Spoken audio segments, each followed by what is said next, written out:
Жалпы алаяқтықтың түрі көп қой. Мысалы, банктен миллиондаған кредит рәсімдеуге итермелейтіндерді алайық.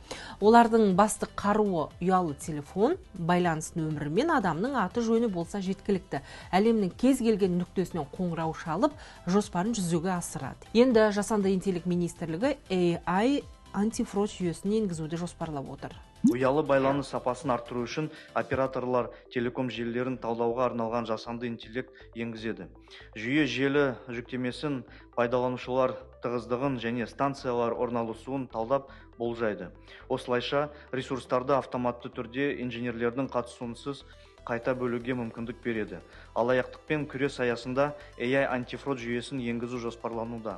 Жаппай қоңырау шалу, нөмірді алмастыру немесе алаяқтық белгілері анықталған жағдайда жүйе қоңырауды абонент жауап бермей тұрып миллисекундтар ішінде шектейді. Яғни елімізде алаяқтыққа қарсы күреске жасанды интеллект араласпақшы. AI антифрод жүйесі тәжірибелік кезеңнен өтті. Бұл бағыттағы негізгі жұмыстарды ұлттық банктың жанындағы ұлттық төлем корпорациясы мен антифрод орталығы атқарып жатыр.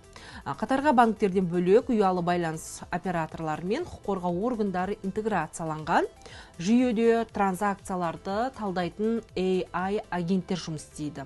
Олар миллиондаған операцияның ішінен күдікті әрекетті адам көмегінсіз ақ таниды. Мысалы, егер клиент әдеттен түнде үлкен сома аударуға немесе бейтаныс құрылғылардан кіруге ұмтылса, AI агент оны бірден бұғаттайды. Қазір шетелдерден түскен қауіпті қоңыраулар да дәл осылай тоқтатылады.